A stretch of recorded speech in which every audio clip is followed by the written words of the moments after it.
So on 4.5, we didn't do 4.3, and there's a lot of review for that. So you're going to go ahead and cross out rotations. That's from 4.3, and we didn't do it. It's not a requirement, so we did not. But we are going to review the rules for reflections. That was from 4.2. It is on your quiz tomorrow. Some people don't like A and B, and they prefer X and Y. I respect that. That's fine. When we want to reflect around the x-axis, what do we do to our coordinate to reflect it? Correct. You keep the x the same, and you change the y. So you'll flip the sign of the y. Whereas, if you want to reflect around the x-axis, you take the original coordinate point, and you change the x, and you keep the y the same. Those two you can memorize. Sounds like some of you already did. For the most part, you can also eyeball it when you're graphing. But these next two, I would highly recommend you memorizing. What do we do to x and y when we graph around y equals x? You flip them. You don't do anything to the signs, you just flip them. And then when y equals negative x, we not only flip them, what else do we do to them? Change the signs. Good. Good, good. So these last two I would memorize. We're skipping the question below them. You can just, put an X. It's also from 4.3. We're just going to get right into 4.5, which is about dilations. When your eye gets dilated, what happens to the black of your eye, the pupil? It gets bigger, right? So when we dilate shapes, we're making them bigger and we're making them smaller, and we do that with multiplication. So when we shifted, we added and subtracted. When we want to make it bigger or smaller, we're going to multiply. So we're going to see some problems from there. This is at the bottom of your page. A dilation is a transformation in which a figure, is enlarged or reduced. Enlarged or reduced by a scale factor, which we call K, and is the ratio multiplied, that's your blank, multiplied to the corresponding side lengths. So it says to the lengths of the, you can put corresponding sides, that's the last blank there, of the image and pre-image. Here's what I want you to highlight, because this is like an introduction to an entire chapter. When we get back from Christmas break, we're actually going to skip to chapter 8. We'll go back to chapter 7. But in chapter 8, it's all about scale factor, and so it's kind of, an introduction to that. So you're going to enlarge or reduce. Go ahead and highlight that. I'll make my highlighter a little larger. Enlarge or reduce by scale factor K, but that's not the most important part. The most important part is to know that you're multiplying. So you're multiplying, and then what you put in your blank, the corresponding sides. Yeah. So we will either make the picture bigger or smaller by multiplying all the sides by a scale factor. So let's say, can everyone see the yellow square? So in chapter 8, it looks a little simpler. Let's say we had, this length was 2 and this length was 4. All right, what did I multiply times 2 to get 4? I multiplied times 2, so guess what the scale factor would be? 2, because that's what you multiply by. If you went the opposite direction, what do I have to multiply by 4 to get the number 2? I heard it. It's 1/2. So you're going to need to make sure you pay attention in this section to, remember how it says like P and P prime? The original will always not have the prime. It'll be, so it'll tell you what direction to go. So at the bottom, there's something important you're going to write. You'll see pictures that look like this. Again, which of these is the original, the blue or the red? The blue. It doesn't have the apostrophe. In this section, they're wanting you to know they get dilated from one point. So yours might look a little different as compared to the two triangles. the two squares I just drew, but you'll see a picture that looks like this. Was this triangle enlarged or reduced? It's enlarged. This is the original, right? And then it got bigger. So that's an enlargement. So whenever you have an enlargement, at the bottom it says, when a scale factor k is greater than 1, that is an enlargement. Go ahead and fill it in. When your scale factor is greater than 1. So when k is greater than 1, that is called an enlargement, because the only way to make numbers bigger with multiplication is to multiply by a number bigger than 1. If the scale factor, it says between 0 and 1, it's just trying to show you. You can just put less than 1. It's a reduction. So you'll make the picture smaller.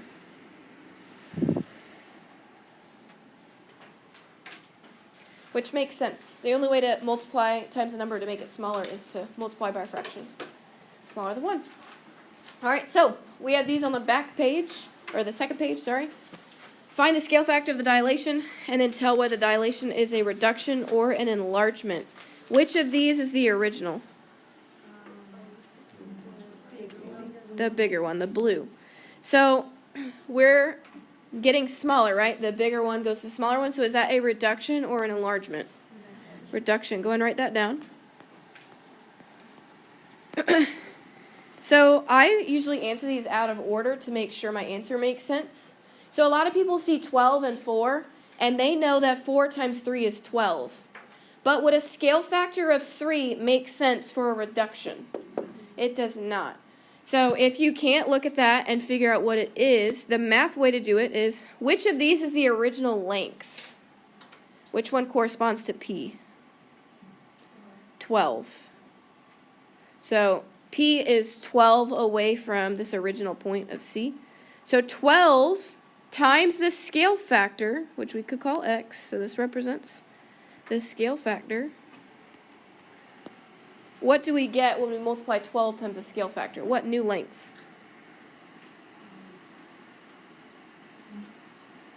No. Which length corresponds with P prime? 4. So 12 times something gives me the length of 4. This is just the math way to do it. You can do it in your head. I'm just letting you know. So what would you do to find the scale factor? Get X by itself. Divide by 12. So what is our scale factor? 1/3.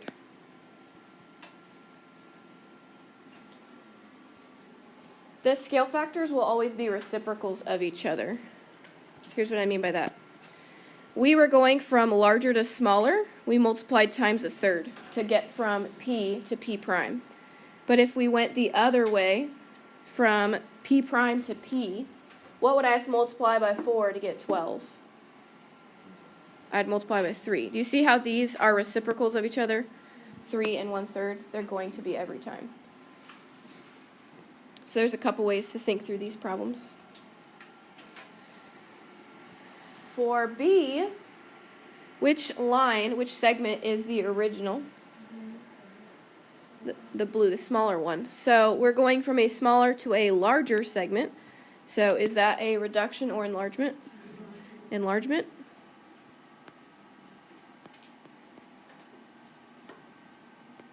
So our scale factor has to be more than 1. I do write SF because it's shorter than writing scale factor, just so you know. So, which of these is the original length?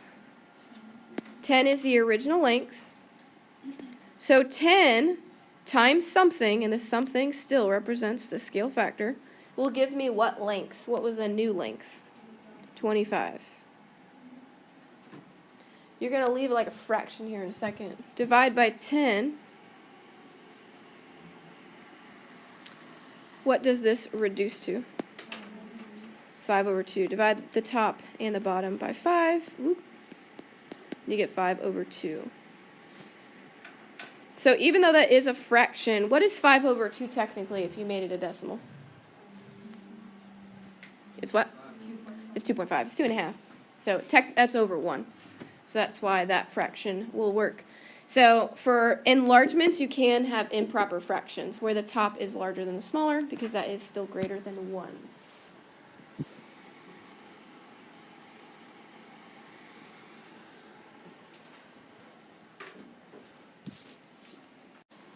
we're going to use dilation to make shapes bigger now on a graph.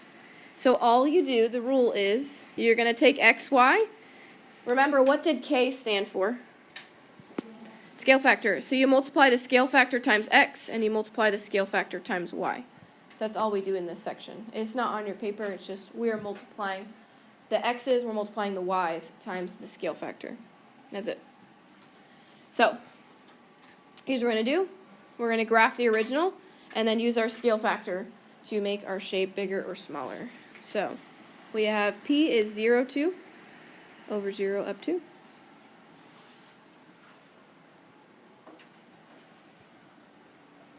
Q is 1, 0 over 1 up 0. This is a very small triangle.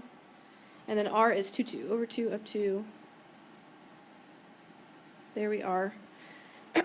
Our scale factor is 3, so is my shape going to be reduced or enlarged? Enlarged. So we're going to find P prime, and we'll find Q prime and R prime. We find it by multiplying each x and each y by 3. So we're going to do P first. What is 0 times 3? 0. And then 2 times 3? 6. 1 times 3? 3. And then 0 times 3 is 0. And then R, both of them are the same. So what's 2 times 3? 6. So it'll be 6, 6. So we multiplied each of them by the scale factor, and now we just graph. So over 0 up 6.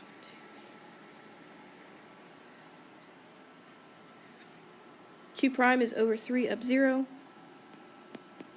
And then R prime is 6, 6.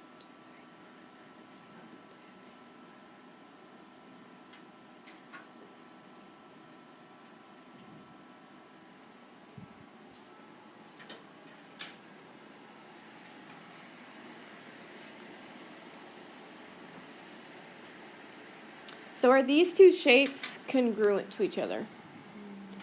No, because congruent means the same length and the same size. These are called similar. There's a whole chapter about similarity where we use a scale factor and make shapes bigger or smaller. So that's what this is gearing up for. Do we have a question on this? Okay. I will tell you you'll have a question. You either graph it or you just list the points. I don't remember. For dilation, and then you'll also have a question like the ones we just did, like this. So you'll have one of these on your quiz tomorrow, and then you'll have either a graph, I don't remember, either a graph or where I just ask you to list the points. Okay? Yes?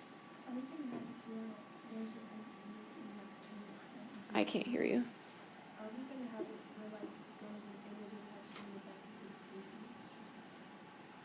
For this, you would just multiply. No. You're just going to keep getting scale factors. For here, we got triangle PQR with these vertices, and our scale factor is 0.5. So is this triangle going to be enlarged or reduced? Reduced. So we have 4, 6 over 4 up 6.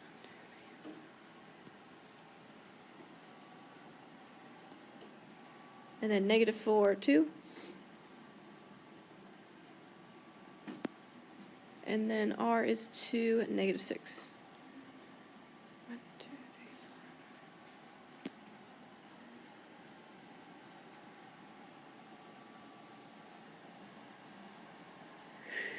3, 4. Whew. Thank you.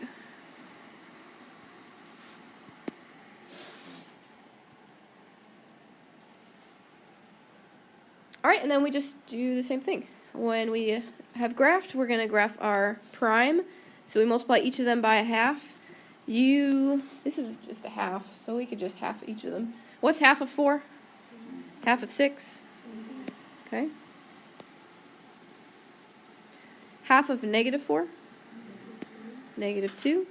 And then half of 2 is 1. Half of 2 is still 1, and then half of negative 6, negative 3.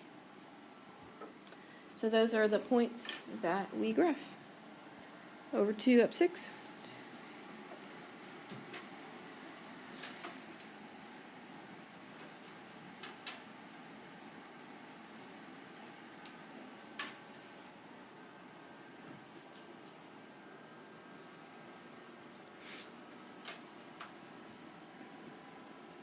Then over 1, down 1, 2, 3.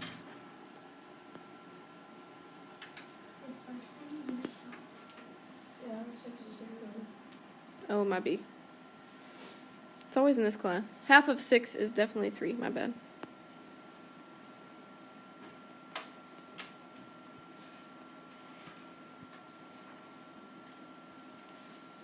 So over 2, up 1, 2, 3.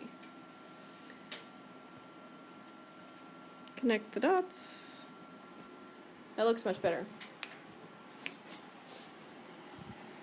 Questions on this? Okay. We do it again, but we have a negative and we have a fraction of 1/3. A lot of people want to type this into their calculator. I would not recommend that. What kind of fraction or what kind of decimal is 1/3? It's a repeating decimal. So if you type in just 0.33, you're going to get a decimal answer, and then you're going to graph a decimal answer, and it's not a decimal answer, if that makes sense.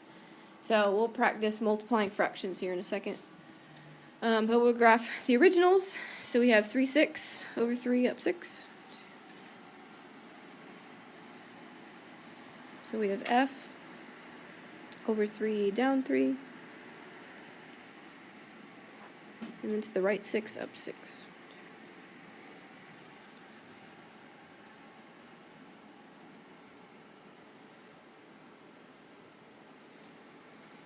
So what you'll also be able to see is what the negative does when you have a negative scale factor.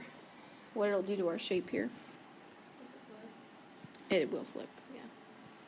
Did you already graph it? Yes. Yeah. So F, G, H. I'll explain why here in a second. So you're going to multiply by negative 1/3. Just make sure your signs are going to be correct. We are multiplying. So if you notice 3 and 6 are positives. What is a positive times a negative? Negative. So make sure you're keeping track of those signs. What is 1/3 of 3? Is 1. If you, struggle with that, you can always bring it off to the side, put the whole number over 1.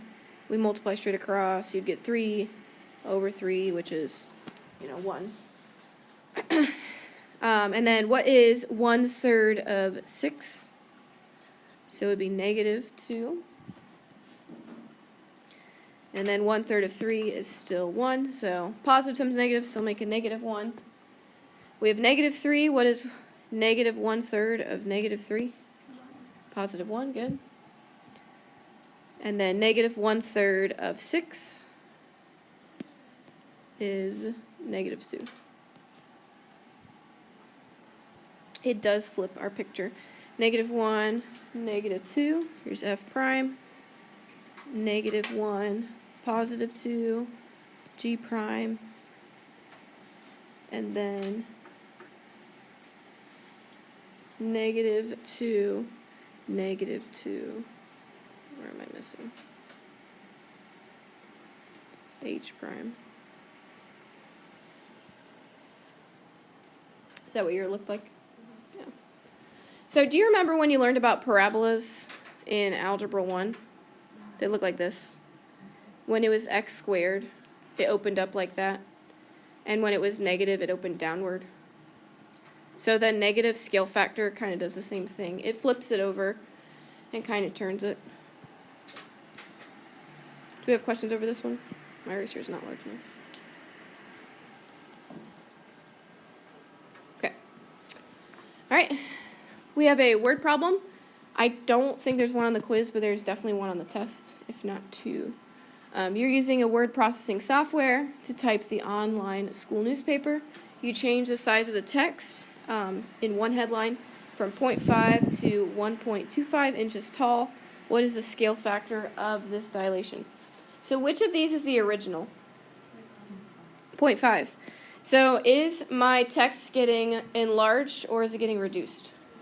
Enlarged. So you don't have to write it, doesn't ask. But when it's enlarged, what do we know about our scale factor? It's greater than 1. So if you divide something and you get less than 1, then your answer was not correct. But here's how you do this. We have 0.5. What happens? What does a scale factor do to the original side length? It multiplies, right? So 0.5 times the scale factor will give me what length? 1.25. So then to find the scale factor, we're going to divide by 0.5. And our scale factor will be 2.5, which is larger than 1. So that works out.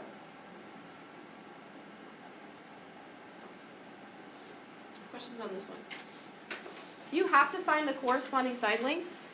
And I would also, if you want to put a star next to this, there's a question on your homework. I didn't realize it when I picked it. But one of them is in inches and one of them is in feet.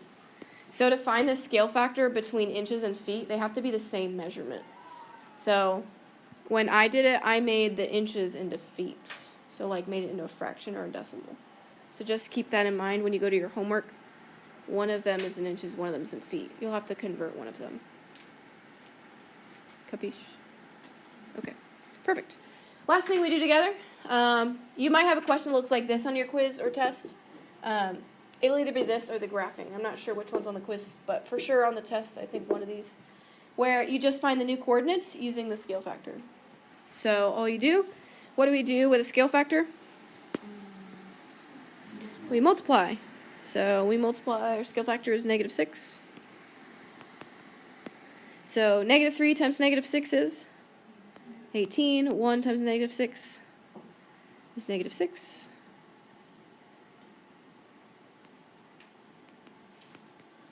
-4 times -6, 24. And then -1 times -6.